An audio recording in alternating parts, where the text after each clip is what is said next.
Hi, and welcome to this session on dogs and the heat and how we manage with global warming with dogs who are now regularly having days where we're being told we can't walk them because it's too hot. So let's start with what's hot and what's not for a dog. And then we'll talk about why every dog is different, so what to look for in your dogs and what environmental factors you need to bear in mind, and then specifically specific interventions that you can make for your dog. So vets now have a nice little graphic circulating on the internet, which I will share with this video, that broadly says that underneath 19 degrees centigrade, most dogs are not at risk. But between 19 and 23 is an at-risk zone for dogs. Over 23, largely considered too hot.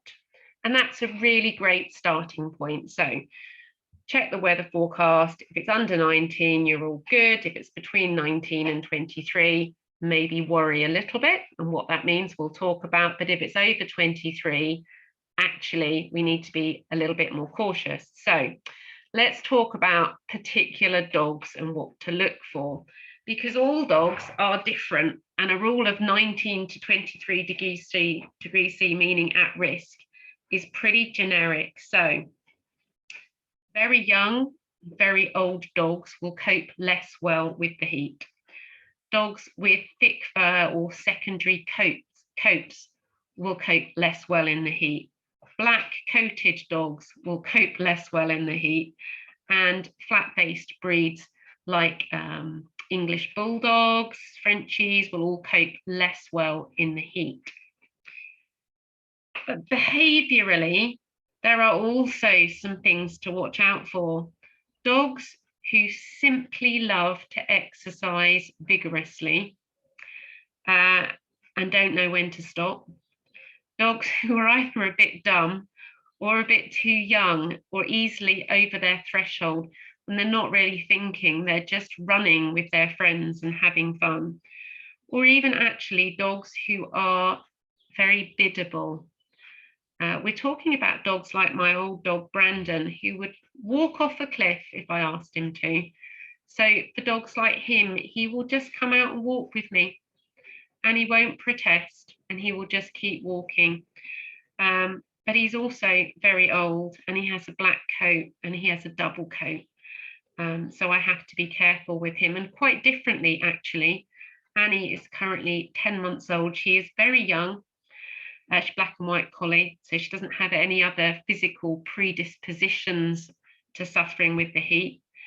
But because she is very young and she loves to exercise very, very vigorously, she overheats very easily. And on the paddock, if she has a run around, even if it's just 19, 20 degrees, she will go and climb into a water bucket and submerge herself to keep herself cool. So her saving grace behaviourally is she is bright enough to know, okay, I'm too hot, I have to go and climb in some water. And if there isn't water available, she'll come and get me. So 19 to 23 degrees is a good zone to consider your dog at risk. And depending on the sort of dog that you've got, you might want to take the at-risk measures closer to 19 and 20 degrees, which I would now for Brandon and for Annie, because Annie is young, Brandon is old and black-coated. So not all dogs are the same, and you need to take action a little bit differently depending on the temperament of dog that you've got, as well as their physical characteristics. But it's also worth, when you're thinking about what temperatures are acceptable for your dog, making sure that they have access to full shade if they are out in the garden, because some gardens don't easily provide full shade. And full shade is great because you tend to get cool, damp grass, which the dogs can then lay on. Clearly on hot days, they need access to water. to drink, and preferably as well access to water to go and paddle in to help keep their paw pads cold. So it's a great way of helping to keep dogs cool, is getting their paws in water. Access to fresh air or a breeze, so that can help keep dogs cool. And access to cool mats or tiled floors can all help a dog keep themselves cool. So it's fine if they want to go and lay in the full sun for 10 minutes, if they've got a cool tiled floor that they can come and lay on to get themselves cool, and they might happily potter between the two. Two particular warnings when it comes to environmental issues are hot pavements. So being in the full sun is actually your issue. So if the pavement has been in full sun, it will be hot. If you put your hand on it and it's too hot for your hand to be in contact with the pavement for more than a few seconds, it's too hot for your dogs to walk on. It's not just that we can burn their paw pads, but actually it's hot when they're touching it, and the air on it will also be heated. So evening walks, if you're walking in a town centre or on a pavement, can be particularly difficult for dogs. So it doesn't necessarily matter that the air temperature is perhaps only 19, 20, because perhaps down on a pavement that's been in full sun all day, it's much hotter than that. And if the dog is walking on a lead, they don't have access to go and lay and cool off on a tiled floor or a cool mat. So beware of walking your dog where it has been really hot, and it will retain the heat during the day, during the evening. And the other particular environment to mention is cars. So yes, don't leave your dog alone in hot cars. We all know that, and it still happens. None of us go out there deliberately setting out to, to subject our dogs to that. But it happens because weather forecasts are wrong sometimes, because there are micro changes in climate, because we do something that's meant to have taken a minute and a half. We're just going to go to a cash point. We left the dog in the car and we left the window open, and then something else happened. So I would suggest that if there is a weather forecast that is over 19, between 19 and 23 degrees C, you don't leave your dog alone in a vehicle, because stuff does happen. And it's when stuff happens that dogs are left alone in hot cars and they suffer. The other way that they can suffer is that the car is hot and you've been out for a walk. The car was in full sun, you had a nice shady walk because you were sensible. You come back, you're cool, the dog's cool, you pop the dog in the boot of the car, finish chatting with your friend for a little bit, and then you get in and drive away, and of course the dog has been in an overheated car, which for most dogs is fine for a short period, but for some dogs who are very young, very old, flat-faced, or otherwise find it difficult to regulate their heat, they may really suffer. So if the car has been left in full sun, open all the doors and the boot, wait outside the car for a little while, or put the aircon on and close all the doors and just stand by the vehicle while it gets cooler inside. And with global warming, well worth investing in one of those foil sheets that you put over the car. They're like magic. You wouldn't think it. Magic. Can't recommend them enough. Absolutely super for keeping the car nice and cool when you get back in. So we have dogs with various characteristics who will react differently in the heat, and we have different environmental factors to consider, as well as this broad guideline as 19 to 23 degrees as being your at-risk zone.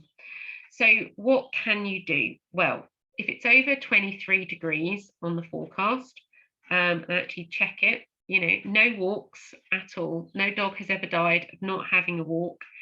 Instead, give them cool mats at home, paddling pools, frozen snacks, so frozen Kongs. Some people will give frozen carrots or frozen slices of melon. keeping their paws wet, so if they don't like paddling pool, wet towels and fans on them can be really great. And you can get ice mats as well that you can put down. And I wouldn't compel your dog to go onto them, but if you just have them around, they'll tend to learn to lay on them to keep themselves cool. In that at-risk zone, 19 to 23, you need to make some judgments and be aware that weather forecasts can be wrong. So you need to decide for yourself. It may only seem like it's 20 or 21, but in the middle of the day when the dog's got full sun on them, it probably isn't going to be the best weather to walk them in. So walking early in the day is much better than walking in the evening. And clearly avoid full sun. So do your main walk in the morning before it warms up, and take water. Dogs die from drinking drainage ditch water. And that may be all that's around, or manky puddle water that's got chemicals that's drained off the field. So take water and offer your dog water at least one point on the walk. You'll be surprised how keen they are to take that. Choose walks with lots of shade. So if you know your usual walks, you'll know some are more in the shade in the morning, some more in the shade in the evening. So when it's in that at-risk zone, choose walks that provide natural shade for your dogs. Avoid pavement walking. That's the zone at which I would recommend using a cool coat to keep your dogs cold. Actually, when it's over 23, I don't think there's any place for a cool coat, because your dogs shouldn't be out walking at all. However, if it gets way up inside the house, then you'd use a cool coat in the house as well. And definitely in that at-risk zone, no vigorous exercise. So there's no place for agility training if it's in full sun and it's between 19 and 23 degrees C. And even less than that for certain breeds. So it just depends whether you've got full sun, whether there's a breeze, whether there's shade, and whether there's plenty of water, and whether in fact your dog's happy wearing a cool coat and laying on a cool mat. So in your at-risk zone, there are lots of things you can do to make it safer for your dog. But over 23, they shouldn't be outside, they shouldn't be exercising. And if the temperature remains high inside your house, then you'll need to bring in cool mats, fans, keeping their paws wet, and potentially cold coats during the worst of a heat wave inside the house. And the time, of course, to invest in these things and to get your dog used to them isn't when everyone's stressed because it's the middle of a heat wave and you can't buy things like that. It's worth getting them used to them completely away from the pressure of it actually being too hot for your dog to cope. So I hope that was useful. If you have any questions or any comments, please feel free to leave them in the comments below and I will answer you all. Thank you. Bye.